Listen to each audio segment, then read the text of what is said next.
Hello and welcome to the Prismatic Congress, a broadcast by the Prismatic Imperium based in QBO, an active player group that makes up part of the Ashling Deval community and specializes in roleplay. I am Mr. Lord Warden for the branch of Vigor, and today we have Sunday the 5th of April at 2100 hours game time. This has been the big week for everyone who is awaiting fleet carriers, because we got the content reveal on fleet carriers. Last Thursday, there was a pre-recorded stream broadcast by Frontier Developments with all of the initial details on fleet carriers and basically the announcement for what we can experience in the first beta that will start in 2 days from now on April 7th. We will talk about this in the discussion part of the show later on, so I will not go through all of the details on the fleet carrier just now. To repeat what probably is the most basic and interesting point, these will cost 5 billion credits and have 16 landing pads, and they will also have a weekly maintenance or upkeep cost that has a base of 10 million and will also increase as you equip it with modules. You can basically equip your carrier with services and tailor it to something you would like. Again, more on this in our discussion section later, and also more on the bug fix part of the patch in our discussion section later. First of all, let's go and check if there's any branch news, and we will start, as always, with the branch of Vigor. And just like last week, I don't have anything interesting to say for the branch of Vigor this week. It's running well. We are currently on a somewhat of a break. There's nothing important, which gives everyone in the branch some time to do other things. For example, mining some credits for those fleet carriers. But as always, also keep your eyes on our mission board and internal mission board channels for anything that is up to date, where we need help in BGF's objectives and missions. And yeah, that's pretty much all I did. Let's see if the branch of site has more news this week with Lord Headmaster Techeron. Well, I do have news. Even big news. On the 1st of April, the Vector overtook the branch of sight. I don't have any idea if the damage he has done was big, but whatever orders he gave as the so-called bestest Lord Headmaster ever, I hope you all ignored it, and definitely knew that it was a hoax of him. Because banning exploration trips is nothing a Lord Headmaster should do, so he was actually the worst one. Besides that will hopefully never repeat, I'm continuing my work on writing the articles for the upcoming branch of site news. It is no easy task, I can tell you, but I hope to be finished at the end of the month. So TPM will license that and give you all a new and interesting magazine to read upon. But the most important thing is, the entirety of the branch of site is currently looking into the direction of the fleet carriers. We plan to buy our own branch-specific one. A fleet carrier that will take you all to the farthest corners of the galaxy and systems that have been never explored before. We really hope to have a lot of you commanders on board, because I, alone, am not totally sure if I could afford, or even have the time, to do the upkeep for this thing. Well, that has been everything from the branch of site. As of right now, we do not have our Lord Harold here for the Branch of Mind. He might join us during the recording of the podcast, so if there's news from the Branch of Mind, we can cover those later on. But for now, there will not be a Mind news section, so that's a bit unfortunate. But maybe he'll join. Just a piece of follow-up there. Nice to see that the new site news broadcast is coming along.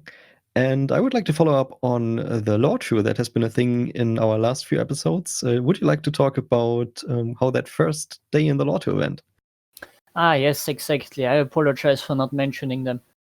So, the first episode of True Varga's Lore Tour took part in Sol.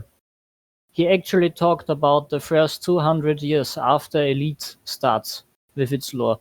So, from 1964 to around 2100, we got to hear everything interesting, how the Federation formed.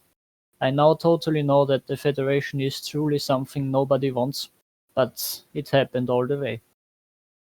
We also, while he was talking, took a tour through the Sol system starting from Earth and ending up in Jupiter's orbit. He showed a lot of interesting places and also how they came along, how they were funded, and actually what kind of historical event took part there. There were around 30 other commanders, and I was even able to get into the same instance as Drew, so I made sure that no PvPer showed up. It was quite interesting and also something I've not experienced before. I'm definitely going to take part in the other ones. And I even plan to do the expanded lore tour as well, which will go from July to August and also feature the Formadine Rift settlements. But yeah, I'm very much looking forward to the next one and hope to see more of you joining me as well. For the first stop, we had two of our commanders, including you participating, right? It was you and Alan Quatermain? Exactly. That's nice. I looked at the stream recording in hindsight, so I also watched what Drew was talking about. I couldn't attend, and I generally can't attend at that time on the Thursdays when the tour happens. But for everyone who's in a similar position to me and is not able to go there in person and watch the live stream as it happens, but still interested in the lore content in it, you can always watch the VOD for that live stream, and I will put the link to the first stop in the description so you can catch up on it if you want to. I'll always remind you all shortly before one happens, usually 1 or 2 days before. That's perfect. All right. And now let's head over into the prismatic discussion part. Prismatic discussion. Prismatic discussion. Well, Prismatic discussion. Now, everyone who's here is welcome to join our topics that we will go through. And as hinted at the start of the recording, we will, of course, talk about fleet carriers. Without studying on something specific there, what's your first impressions? Anyone? perfect. If I can say, it's not what I expected. However, I could still use it. It's shiny and it's new and I want it. They started with the announcement that fleet carriers are not for everyone, which is underlined by the price point, obviously.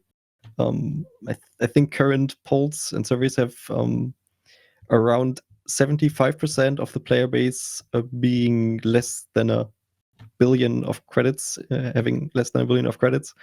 So there's obviously only a smaller percentage of the player base that will be looking forward to fleet carriers. We'll see how many we actually get when it comes to the thing. But the interesting part is it worth it? Is it not worth it? Well, we should wait for the beta really to say if it's worth it or not. Right.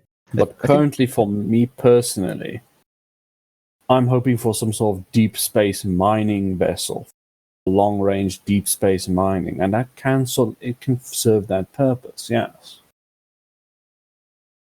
My first impression was that those are currently in a kind of area where you would say those are not must-have. You're perfectly fine if you do not spend the 5 billion credits to get a fleet carrier.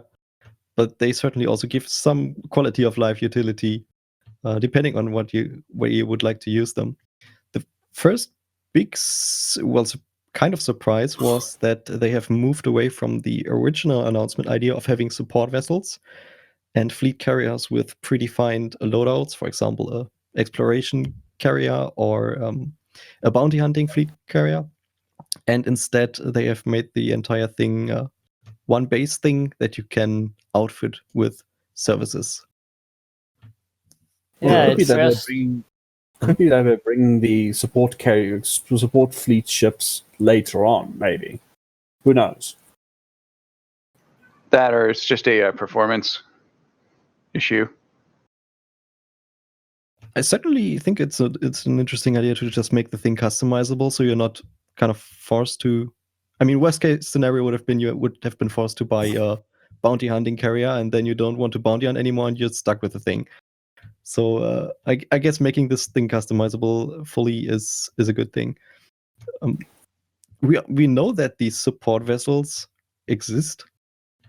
My first thought was maybe they will make use of this for the cosmetic part of it. We have confirmation that you can use, as you would for your ship, arcs to customize the carrier. And I guess they have the support vessels anyway, that they would be kind of useful to add as a customization thing. It's a good Maybe. idea. yeah.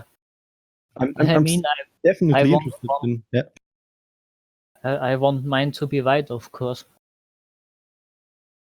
White and smooth. Paint jobs, I hope, are the least, but I would also hope for some, shape Parts. customization there.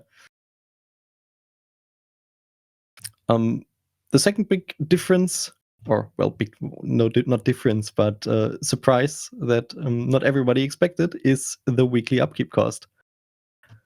These things will cost, and the way they work is that they have, you can basically deposit credits on them and have like a second account, and from this account you will finance your fleet carrier. You can use it as a bank, you can use it for the commodity market that comes with the fleet carrier, and for all the stock management. What's first thoughts on the upkeep cost? I mean, what is it, like a year for a year's worth for like a one extra load of LTDs when you're already doing like 10 or so for the base carrier itself? It's kind of nothing. For me, this upkeep cost is absolutely no problem. And I'm not saying that because I have a lot of money, but because of the amount of time it takes to get as much money so you can have the upkeep for 1 year. Yeah, it's like in the space of 5 hours, you can earn enough for like a year's worth of upkeep. That's honestly really trivial. There's been some outrage, but it looks, at least for now, that they did run the numbers, and it's not that hard, if assuming you are playing. If you, of course, stop playing the game for a year, then it's certainly likely that you can lose your fleet carrier. Well, it looked like they decommissioned or something. Right. So the fleet carrier has a debt management, to mention how that system works. Well, as we know, it will work for now. When you cannot pay the upkeep anymore, you will accumulate a debt on your fleet carrier, and when that reaches, I assume, a certain threshold or a certain amount of weeks, the fleet carrier will enter decommissioning mode, which gives you 1 week plus whatever time it is to the next tick to get everything you want from it back somewhere else, and then it will disappear permanently. There was some outrage on the whole upkeep thing and decommissioning chance that you can lose them by running into that. But I assume this is the way they have come up with to address the issue of fleet carrier corpses, as I'd like to call them. Assuming there's a lot of players that buy these, especially at first, but also factoring in that there's a fair amount of players that at least take a break from the game or maybe stop playing entirely. There will certainly be an issue, to whatever degree, of unused fleet carriers being parked all around the world. And since these are persistent through all game modes, those can certainly be distracting. And I take it this is their way to deal with it.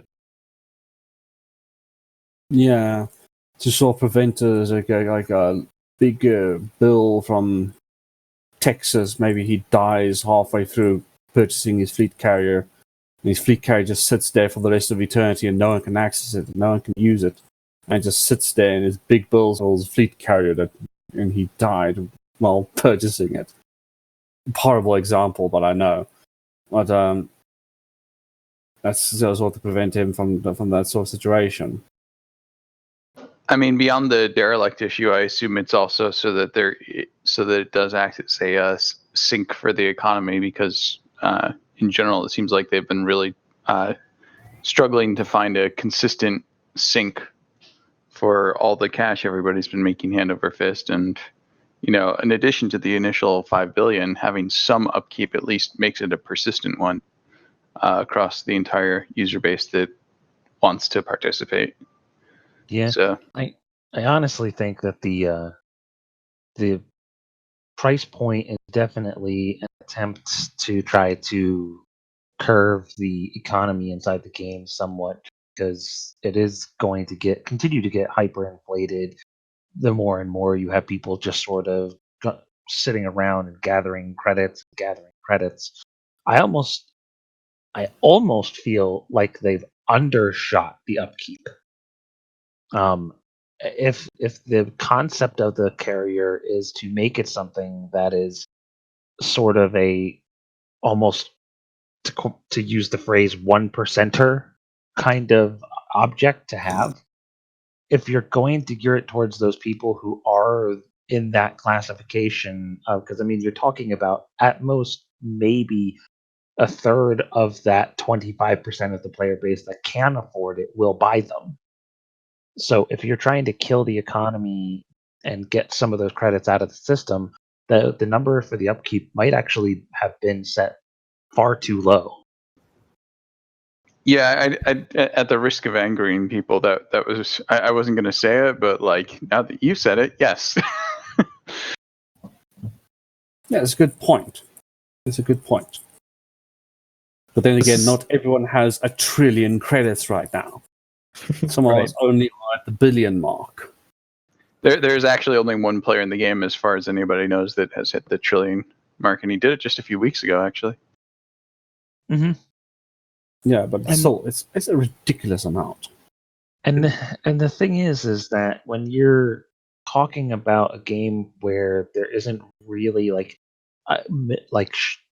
ship replacement, it doesn't. Most people, by the time that they are up near anacondas or anything like that, a rebuy is just sort of a nudge in the stack of coin that's sitting in a hold somewhere on a planet that Scrooge McDuck would love to dive into. It's certainly not it doesn't affect the players' money for them to lose a ship. It's sort of almost like nonchalant. People will go in and have their ship destroyed, be like, I could just rebuy it, and it's not a concern.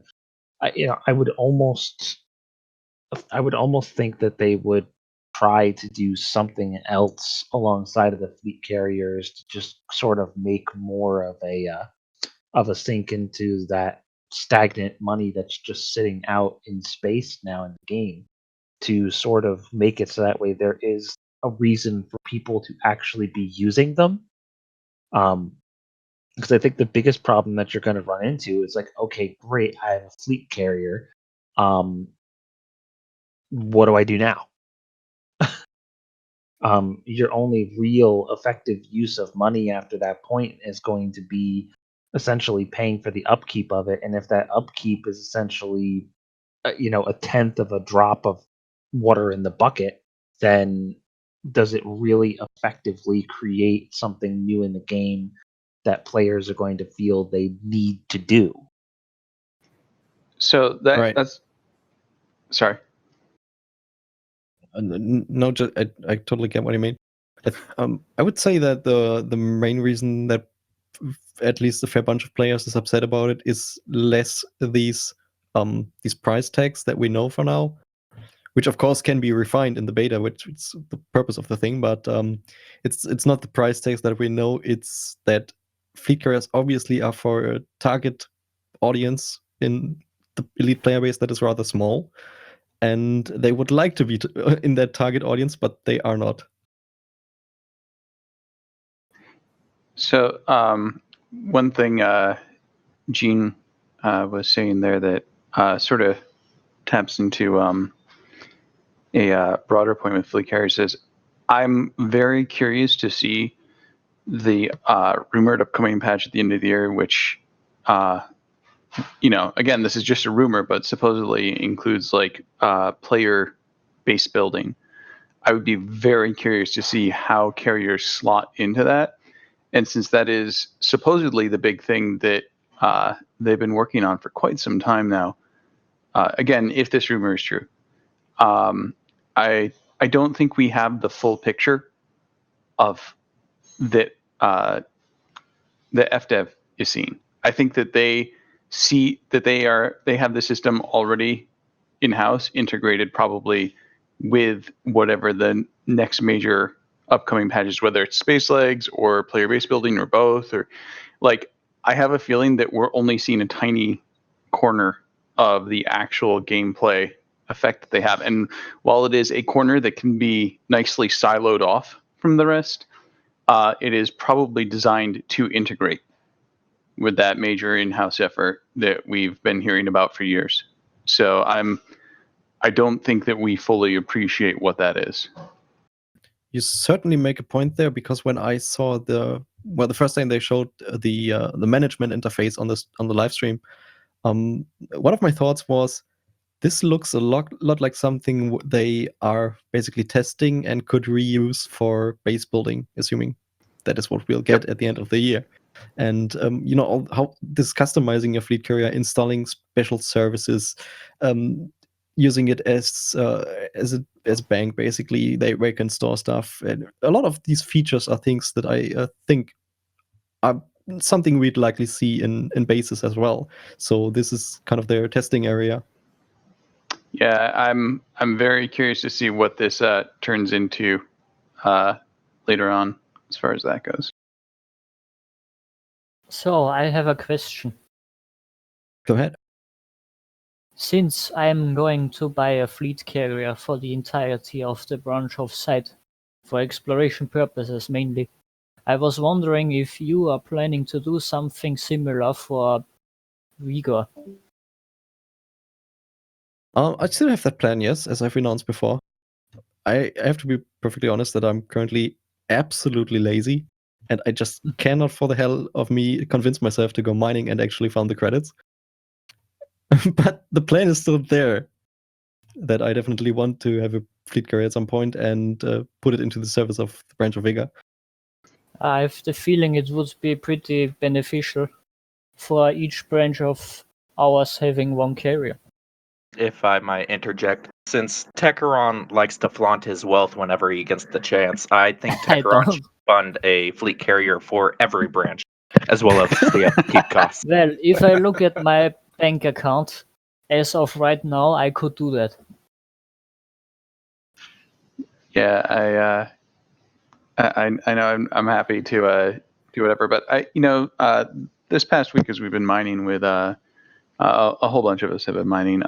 One observation from Sinkarma was that it's a lot less terrible if you have people to talk to, and the time goes a lot faster, and it's a lot more enjoyable if you're mining in Wing with people on voice chat and just chatting away as you do it. I know Otto and Sink and I were all doing that together, and it was a good time. And I think if you're going to overcome that inertia of, wow, this is just really grindy, making it into a social experience is actually like kind of key, I think, to getting through it. Because at the end of the day, it's 20 to 30 hours of your time spent mining.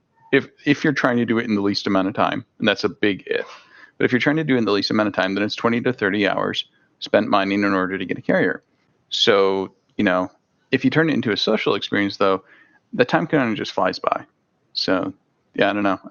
I think, like Missler, if you want to do something like that later on, I'd be happy to fly with you. Well, the Chancellor and I are actually mining right now. I'm actually very happy surprised that there's a lot of activity right now in terms of mining wings. Something that also works fairly well is, or at least that I like to do, is just putting on some TV show and watching that while doing in-game grinds. So yeah, I'll definitely do something about that. Just didn't really have the motivation so far. Prismatic mining parties every Sunday at 1800 game time. Yeah, inconsistency it is also should- a good point. Just make it some day every week or so where, if you can, you'll go out just to get, some consistency into it. Yeah, I mean, Yeah. there's off beta. We have until like June to do it. So Right. Yeah. But the thing is that everyone's been talking about, and everyone's been talking about the running cost and the actual cost to buy. But what about the actual fuel economy of these things? You made the perfect transition to what I was about to bring up next. Thank you a lot. Right, there's the fuel thing, which is tritium. We know is going to be the fuel, and correct me if I'm wrong. The carrier has a capacity of 1,000 tons of tritium that Yes. it can store, and a maximum jump range of 500 light years. This is something that is currently, I think, pretty hard to discuss because we don't know the numbers, how these all correlate. We don't really know what one jump will cost in terms of fuel from that 1,000-ton capacity. We don't know how quickly you will be able to gather tritium. If you mine it, you can mine it from ice asteroids, as far as we know, or buy it from commodities, refinery systems, I think. But those are definitely numbers we'll have to pay attention to in the beta because those are kind of interesting, and I find them hard to judge right now. Yeah. yeah, the worst case that everybody has been freaking out about, which is that it's 1 ton of fuel per light year of jump, and if they're mined off ice asteroids, then that's pretty much the same as the LTD grind. In which case, you're burning 1 LTD per light year. I think that's the apocalypse scenario that you've seen a lot of people in various forums screaming about lately. I see Or is it a this flat? linear fuel scaling thing I see it everywhere, but I'm not sure if that will be the case because we all know that fuel scales not linearly for any ship in the game so far, and that Yeah. short jumps consume much, much less fuel than long jumps. And I don't have any reason to believe why this should be different for fleet carriers. That totally and- makes sense to me. And that may matter a great deal because if you're not an exploration carrier user and you're only jumping it around the bubble, you'll never be at that 500 light year jump limit. And if fuel consumption is a lot less in these cases, then we're talking about an entirely different thing here. So yeah, definitely waiting for the beta here. And then also how to mine the thing, if it really works like a current mineral that you mine, like low temperature diamonds or void opals, or if this is a byproduct of just doing mining in general and you'll get it together with something else. I kind of hope for that, but I'm not sure if that will really be the case. But we have no details on all of this. Watch, next there'll be mapped tritium mining runs. Right? that's Possibly? actually the real secondary concern for me in all of this is that adding if it is a new resource that gets injected into the data for all ice asteroids, that potentially changes up. That basically wipes out every LTD map overnight when that goes live. Yeah, because Potentially. the seed is going to be changed. Yeah. I don't know if it's called seed anymore, but I remember it as being called seed. Well, Random number generator seed. The algorithm that interprets the seed is now no longer saying, okay, everything over this value becomes an LTD percentage. Now all of a sudden it's split between it's split. You're basically changing the split of resources that exist on each asteroid object. And if you're doing that, then like that potentially rewrites every single asteroid in the game overnight. So that would be my actual one serious concern about this, is that we're all going to watch all of the maps that everybody's hitting, like 24/7 right now, get wiped. You should be able to test that as soon as the beta hits, which is gonna of find course out in 2 nice days. to check out that theory. But yeah, Drop definitely in on the interesting. reference point and everything is just completely different. Like, oh no. Turns My out biggest, Betelgeuse is no biggest- longer there. my They- biggest problem would be if I'd be the only one who's traveling on our exploration carrier. I'm not sure if I'd be able to actually refuel it alone. This gets me to another thing: is if Yeah, at it's least you get the amount 20. of Go on. yeah, but if it's going to be a situation where you need to now mine to refuel your carrier, but wouldn't it be more profitable in the time wise to fly back to the bubble in a cutter, fill the bubble up with 500 tons of fuel, then fly all the way over to the carrier and dump it off, instead of finding a ring somewhere there near your carrier, spending all that time to find the ring, then mine all that tons by 1 ton at a time. Then it just becomes a sense of just there's no point in the mining, because it would just be faster to, if that's how it's going to work, then it would be faster to actually just fly back to the bubble, get the resources there, fly back to the fleet carrier, even if it's in Beagle Point. I assume If that depends on how far you are out and if you are Yeah. doing max range jumps or not. Yeah. And one jump consumes 500 tons, I've heard. So you can actually do 2 jumps. That means you'll never get stuck in a system that's a bit far away. Is Well, there a source apparently for we the should- 500 tons? If Yeah. isn't there like a thing the way you could because I remember in the stream what they said is when they were talking about the jump range and the fuel, while they were talking in the stream, they said it's like, oh yeah, if the 1,000 tons of fuel capacity, that should be able to get you one jump, 5,000 light year long jump, and if you're lucky, get you back. That was what their words were. Well, not exact words, excuse me, because I'm stuttering over my words. Yeah, I remember what you mean, yeah. So that implies that 2 max range jumps will be 1,000 light years.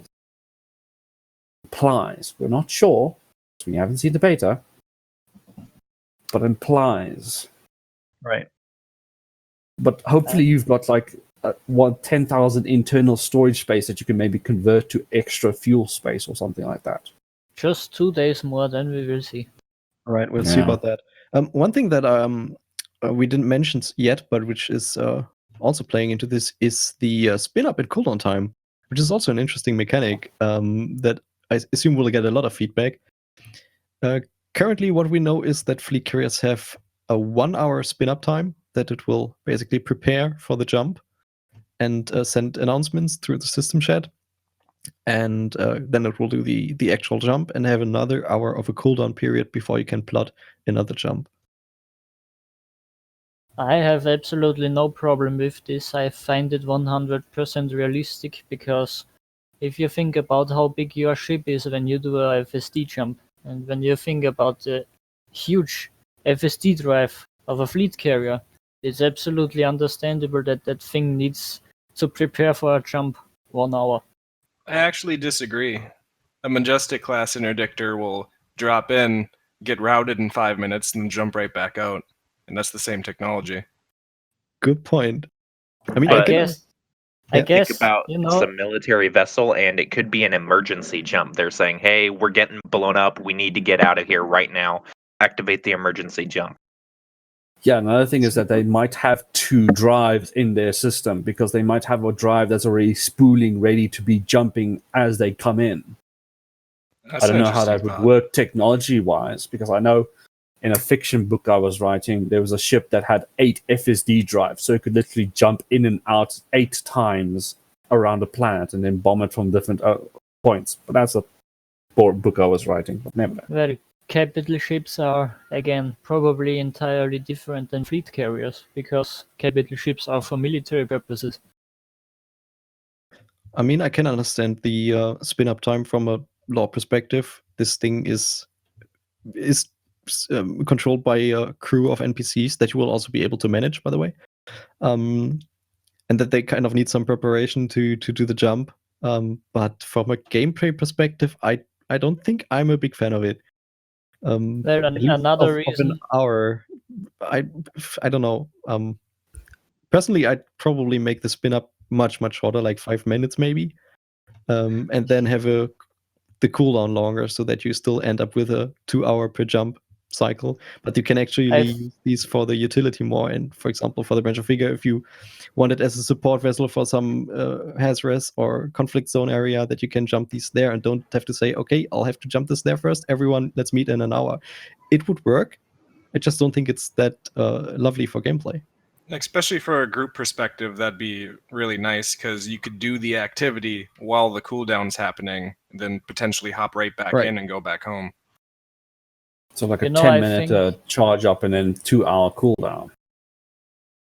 I think it would be a bit of a problem for exploration vessels if, for example, they want to depart and say, hey, come over here, in 5 minutes we're jumping. And the player in question is a bit far away and can't make it in 5 minutes. Well, there are means to just communicate by using chat or voice. And well, I mean, if you just did a jump, then you say, hey, our next jump is in 2 hours, be back at this time. Right. Plus, I mean, Otherwise, like, the person in charge of that fleet carrier is pretty much an arsehole. If he's like, okay, in 5 minutes we're jumping. Now you need to make it back in 5 minutes, or you're going to be left behind. You know. That's an interesting thought. Do you spawn back at the fleet carrier if you die? Oh, that's Like a good if point. like if someone leaves you in one of those systems, you can only get to with the fleet carrier, and then if you suicide, do you go back to him or back to the bubble? I Yeah, guess that- we can try that for science. If anyone wants to blow me up in 2 days. There is one other thing that didn't get touched or answered that I'm really curious about. See, you can select a certain body you want to orbit, but can you also select how high that orbit will be? If you're directly just underneath the atmosphere or so far away that the planet is just a little dot. I don't know. They did say that it depends on the size of the body how many fleet carriers can orbit a single body. So whether they're orbiting at different altitudes or in just different sides is another question. Without any reason to assume that that is actually true, I would assume that they just reuse the orbit height of the super cruises, because that already does orbiting calculations. Maybe there's just going to be some sort of algorithm that gives a pre-selected amount of spots, and you can take, okay, I want spot A or spot B. right? Because the only thing that we've heard that seems fairly certain is it's only one carrier per instance. So you can't orbit your carrier around another carrier. That would be super interesting. But I to me, the whole thing with a 1 hour spool up reads more like a hedge from a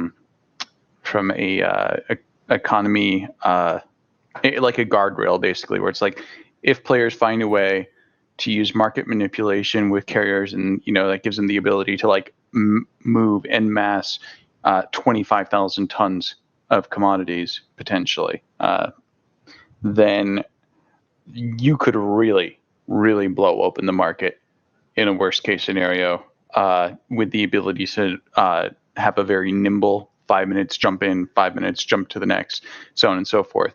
But if it's a full 2 hours, that decreases the cyclic rate of going back and forth and puts it more in line with, for instance, things like the 2 hour repop on LTDs when you're laser mining.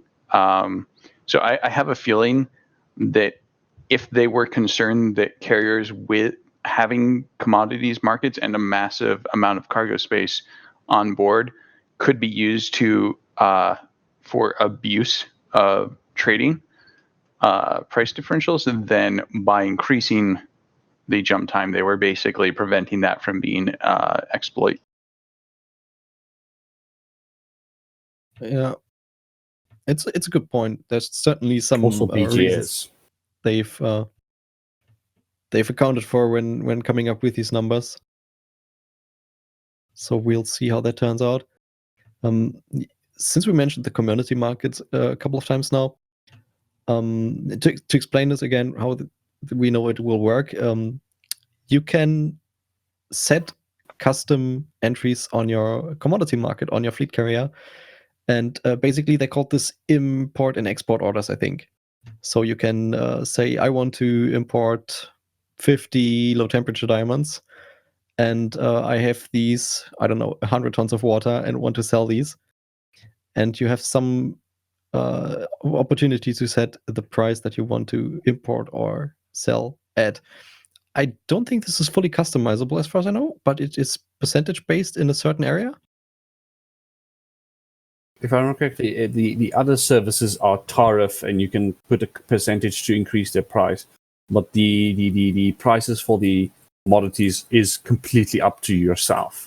So you can put up, if as far as I remember, you can put up a low temperature diamond at 1 credit a pop. That's how I at first understood it, but I'm not sure. This is not a valid source or anything.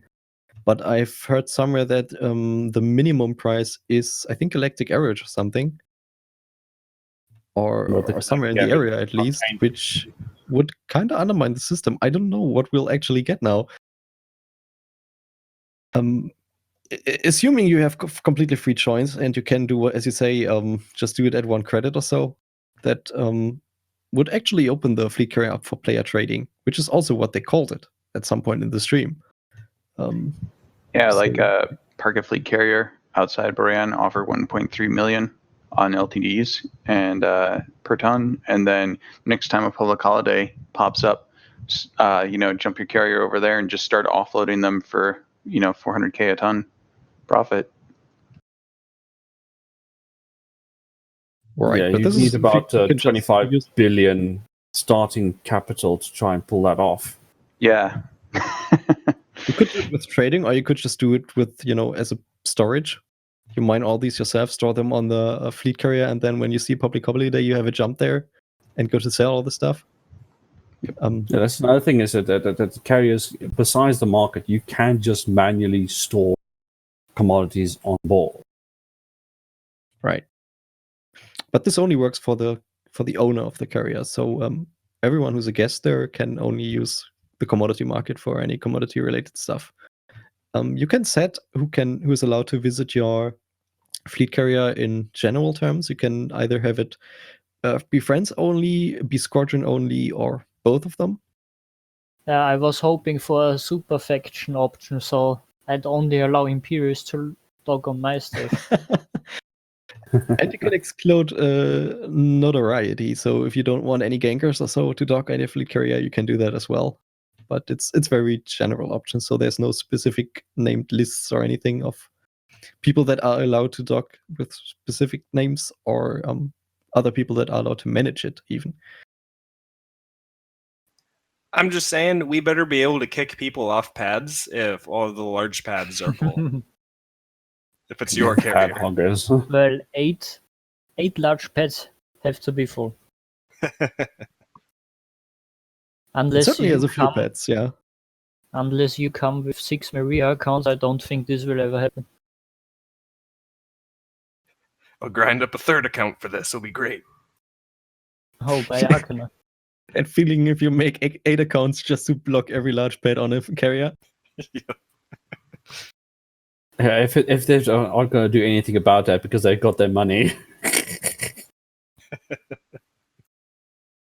Something we can at least mention is purchase locations for fleet carriers. Fleet carriers can only be bought at, I don't think we got a precise number, but it's around 10 to 15 systems that will have a carrier construction facility, which will be a new visual element, just like, the shipyard next to Shalomi, basically. Just looking a bit different. Where these are visual markers that you can buy a fleet carrier at a given station. And fortunately, we know the closest location to Cubio already, because that was the one they showed on the live stream, which is Elanda. It's 16 light years from Cubio, and this will be our closest carrier location. They've actually used our assets in the past for other like reveal sort of stuff. Like when the new it was something with the new air traffic control came out. They actually used Chelme Orbital as the show for it. Which I guess makes sense because there is a lot of traffic. Also, Asling space is best space. Certainly. Just down in the boonies, middle of nowhere. Something we should hit is lagging services. So far, and this is I think a letdown for quite a few players, there is nothing about stellar cartographics on a fleet carrier.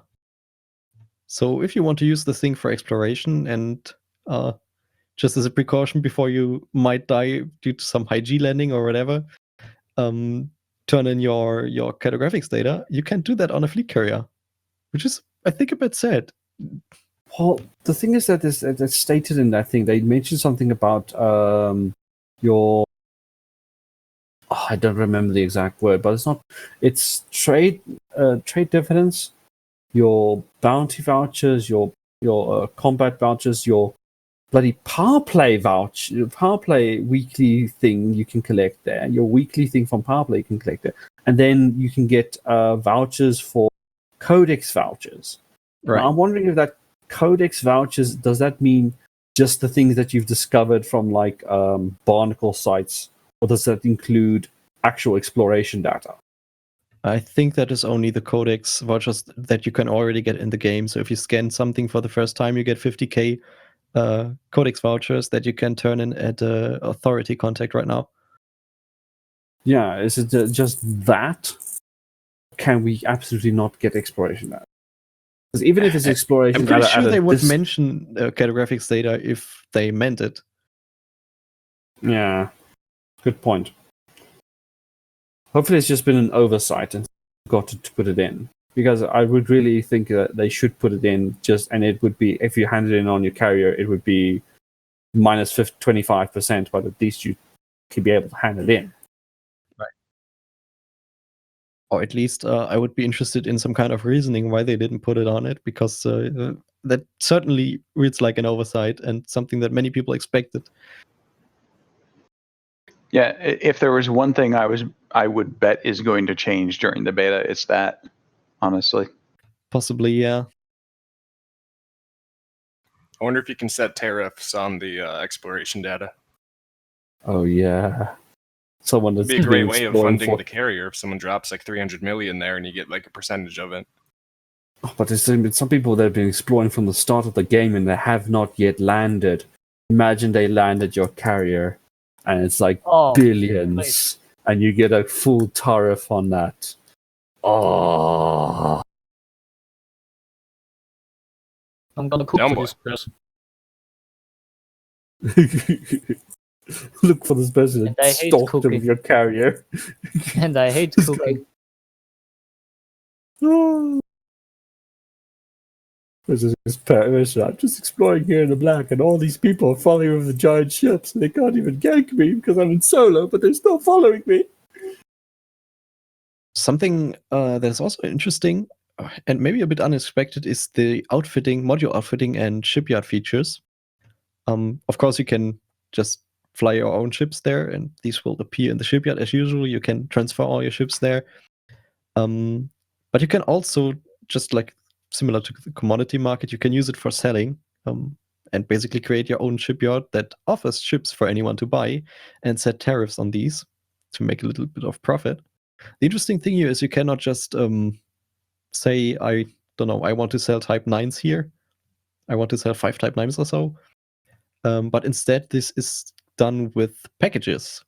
I think they come in 3 tiers and are predefined packages of ships that you, or modules that you buy and can then sell on your fleet carrier. And that is personally the second thing where I would assume that this is subject to change. Yeah, personally, the whole packages things is for me a bit strange, but it does sound a bit like, okay, yeah, the corporations in Elite, yeah, they would have the certain thing. Oh, you want to buy this and sell it? No, we're going to have you have for our showroom on your ship. You need to have X, Y, and Z. I don't know if any one of you've worked in a store before, but that's how it kind of works in a store. If you've worked in a store, Yeah, it's like how you have to offer the full range of Coca-Cola products. You can't offer any Pepsi products in the same store. Well, I do hope that also includes Gutamaya ships. I would assume it does. Even if I don't remember details on that from the stream, but personally, there was I a guess Core Dynamics one, so I'm assuming if there's a Core Dynamics, there should be Gutamaya. I assume the main reason that they went for this tier package system instead of giving you full freedom of what chips and modules you want to sell is just to prevent tailoring them for yourself, so that you basically get all the modules you want from your own carrier in no time. But I think even that is not possible, because to restock your carrier, you need to be in a certain system, right? Yes. I'm not sure on this one. In this case, definitely the first thing I'd expect to change to just make it more customizable. I'm not entirely sure on the tier packages there, but we'll see. But I know personally, this will be quite nice for me and Drad, person I play with. Drad, he doesn't play that much because he doesn't like traveling, and he has struggle finding certain modules, and he can't go to Shinrata because he's still in the game. So for me to be able to park a carrier somewhere, him inside, buy a bunch of these packages, and then whenever he's got enough credits, he could just climb on my carrier, get the modules that he needs. By my expense, of course, but it's a way for me to help him. Right. I don't know if you can actually set negative tariffs. I don't think so. You probably can, because you could that would be interesting.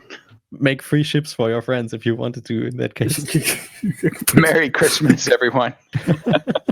Go to the starting location. Hey, all you people in Sidewinders, have free cutters. Free cutters on tech. They would probably still need the rank requirement. If they pledge to the Empire, then I'm gifting them some. Otherwise, no. And on the topic of rank locked ships, could you not technically take a ship that's like the Type 10, which is not sold in Colonia because it's an Alliance ship, get a package that sells that Type 10, fly over to Colonia, and sell Type 10s, massive markup because it's not sold there, and there's a whole bunch of people there who've not yet seen a Type 10 because it's not been sold there. And have to fly back to the bubble to get. That sounds interesting. You found your niche. Let's go. Yeah, that does actually sound interesting to me, because like the cost on shipping a Type 10. Well, not just the Type 10. You can also do the Alliance Chieftain, the Chieftain and the Chieftain. I'm basically saying Chieftain again because I can't remember their names because they're all saying the same ship. Crusader. Challenger Crusader. Yeah. Thank you. I wonder if they'll forget about the Cobra Mark IV lock. Like, what if you sell people Cobra Mark IVs that wouldn't normally be able to get them? I'm wondering about that as well. But the Chieftain, Challenger, and so on are not rank specific. They're from the Alliance, and you can just buy them anywhere in the bubble, but only in the bubble. You can't buy them in Colonia. So you could fill a niche market by flying over to Colonia backwards and selling ships. Something that I don't have an opinion on at all, because I don't think I care about it, is the I'll call it the black market. What was the perfect name? Illicit Illicit storage. Oh yeah, right. Secure storage. I think secure trading was the service name, which is similar to the commodity market, just in instead of for legal goods, this is for stolen goods and everything you've acquired illegally, that you can sell these. And there is, I guess that ties into it, there is what's the name for it? I forgot. Some kind of reputation system. Basically, the carrier, your fleet carrier has a standing with the system authority, and depending on how suspicious your carrier is, they will send patrols. All I Oh, got that's out of that interesting. was finally Techron has a safe place to put his onion head. Hey, I don't have any. You're from Sight, of course you have some. I can put some slaves on my ship. Wait, you don't have any? You used all of it already? Oh, it was clear that you're going to address this again. But talking about onion head and illegal items, so you can store illegal items like drugs and alcohol, but you can't really bring it into the system if the system doesn't have a black market store. Because you're selling it to the carrier, you're selling it to the player that holds the carrier. You're not actually selling it to the BGS system. Right. So you can't really put a black market on your ship, jump it into the system, then sell things to the black market and effectively damage the BGS of that system. There's if I remember correctly, if you sell something on black market, it damages BGS. Help it. Right. Correct. Carriers have no direct impact on the BGS, which I think is a very good thing.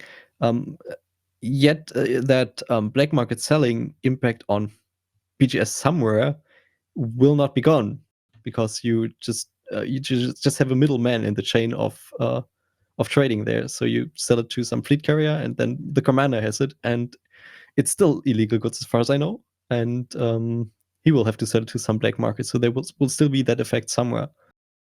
Mm. They don't directly affect BGS, but they are going to be affecting BGS like crazy. Just like smuggling before, yeah. It's interesting because, like, how do you track profits for that?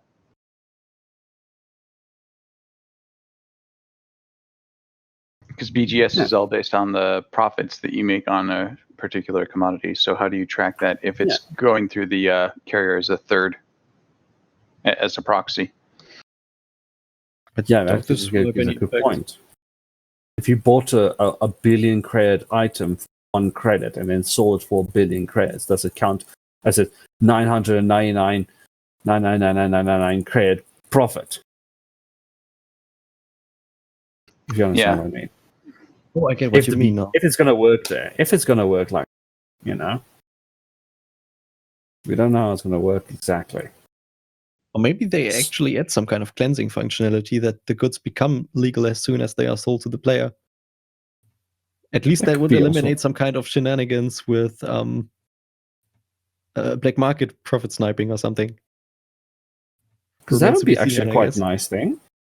Is if selling stolen commodities to that black market on the carrier turns it into legal items again in another system, not legally. That could actually be a nice feature. Money laundering. Yeah, basically what it is. Or carrier laundering, to be precise. Would explain why they call it secret trading. I'm kind of curious about how rare trading will go. Like, could you spend like 2 hours getting all your friends loading rare goods onto a fleet carrier from a station and then jump far away to where it's high profit and then unload all those? Possibly 25,000 tons of Medi Star loot. Might also be able to use this as a shortcut for engineer unlocks. The only issue with that is that I'm not sure if you need these engineer unlocks anymore if you already own a fleet carrier. But you could have people sell all the rare goods that you'll need to your carrier until you fill the demand, and then take all of it and go straight to the engineer. Yeah, that's the thing. As I was thinking of what you could do is if you're looking to buy, you could like make a community goal, a community-run community goal, and you could park your carrier somewhere. Tell, okay, people, if you all go into the station, buy a commodity and sell it to my carrier, you'll get a bit of credits out of it. But also the top 10 people loading my carrier, I'll give you each a meta alloy that I picked up. Now, for someone that's maybe new to the game, they don't have meta alloy yet. They don't know what it is, and they haven't unlocked this device yet, so they could load it, get a meta alloy, not have to worry about trying to find one, and get their engineer unlocked. Mm-hmm. If there's shenanigans to be done with rare commodities, I'm sure the Hutton orbital truckers will find out. Their Mach Imperium will grow. The cups are coming. Definitely. Oh. We've approached the hour, so I'll wrap this up. One final thing that I think I should at least mention is the AXI survey. The Anti-Xenoage Initiative has done a public survey that they invite everyone to participate in for some initial feedback on what we know about fleet carriers so far. That will be sent to Frontier Developments, and we know that AXI certainly has some kind of outreach. Personally, not. I'm kind of torn on this survey because it has some very particular questions on details that just, I think, require testing and actually experience the thing on beta. So I think some questions there are kind of jumping the gun, but nevertheless, they are doing this, and it will probably have at least some impact. So I'll put the link to it in the description, and if you want to participate in that survey, you are free to do that. And yeah, that's it for the first announcement on fleet carriers. I'm sure we'll be back with the Prismatic Congress probably next week and discuss our first experiences from the beta that we are probably going to participate in, at least with a couple of players in our group. So there will definitely be follow-up and more discussion on this entire topic. And yeah, with that, time to close the show for today. We will see you next time. Thanks everyone for being here. Thanks for chatting on it. And see you next week. Goodbye.